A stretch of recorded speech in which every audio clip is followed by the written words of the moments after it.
Eto mga paps, no, dun sa nagsasabi na nagkaroon ng issue yung kanilang domino switch, yung may passing light at saka yung hazard light,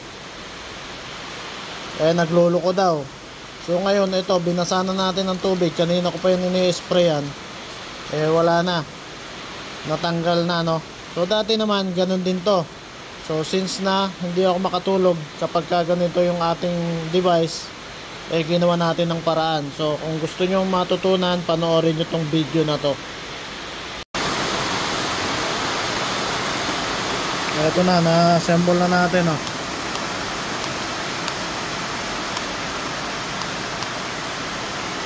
Okay, tubig na lang. At kinakabahan akong tubigan, Ito, tubig na lang yung laman nito. Spray na lang natin gano'n.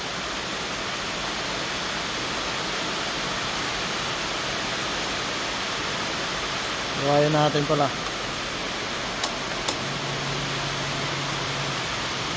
Tingnan natin kung siyempre umuulan, no? Umuulan, ganyan yan ang ulan pero pumapatak, no? Tingnan natin kung papasok yan sa ano. Ayan.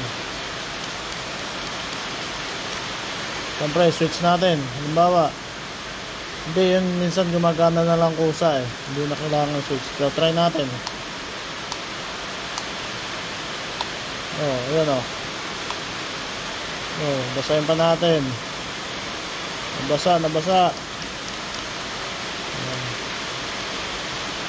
ng ulan. Tingnan natin kung mag-energize yung yung high beam. Kasi minsan yan kapag naulan na ganito, kusa na bubuhay yung high beam. So paubos na yung tubig, konti na lang. Ito yung aso, naliliga-liga na, Kala niya umuulan. Naka high beam. Gumagana naman, basa na yan, basang basa na yan,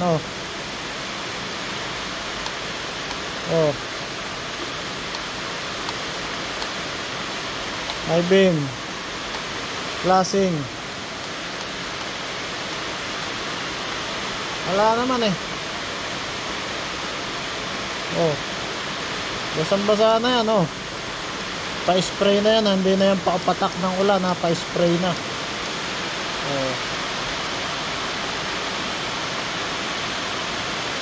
Ganyan ba yung domino nyo?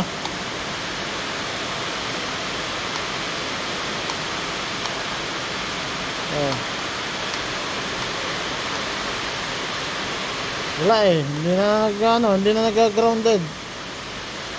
Wala na, hindi na nag-grounded. Bakit kaya? Yan. Doon sa mga problema, yung nag-grounded yung domino switch nyo, yung may passing light at saka yung may hazard light pala, tapos passing light. Wala na. Basang basa na yan, quality. Eto mga sir, dun sa mga nagpalit ng domino switch na merong passing light, ito yung naging solution ko dun sa nababasa at nag-ground na. Yan, yung ilaw natin, yung headlight natin, at saka yung passing light natin, nag-high beam siya. So I think na naipunan siya, naistakan siya na dito ng tubig. So ang ginawa kong solusyon, nilagyan ko siya ng butas dito para yung hangin magkaroon ng passage. Tapos at the same time, binutas ko rin siya dito sa likod, dalawang butas. Kasi iniisip ko baka dito rin nag-i-stuck yung tubig and nagko-connect-connecta na siya. So possible, no? So etong tatlong butas na to, ito yung naging prevention ko para hindi mag-stay ng matagal dito yung tubig, no? Ito yung reason, malamang kapag nabasa ito, magko-connect na siya dito sa metal plate na yan. Yun ang nagiging reason kung bakit ayun, nag-ground. So yun ang issue ng domino switch, kasi nga pag nababasa, nauulanan, ayun. So isa pa na naging solusyon ko, pinatungan ko siya ng plastic dito, dinikit ko dito sa likod. Yun. So effective naman, kasi pagka umaandar tayo, natatakpan ng plastic yung domino switch natin. Pero hindi ko gusto kasi parang parang hindi maganda, no? Hindi maganda tingnan. Pero effective. So dahil hindi ako makatiis na hindi ko gagawa ng solusyon, ito yung bigyan ko kayo ng update kapag run dry ko na, no? Babasain natin, i-reassemble natin, tapos babasain natin. Tapos binutasan ko rin siya dito.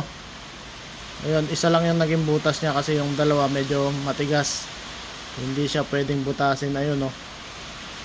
Yun lang, kasi ayoko nang, siguro nga ang hinala ko na-stackan ng tubig. Yun, possible naman talaga kasi tubig kapag nabasa talaga nagiging grounded, nabubuhay yung headlight.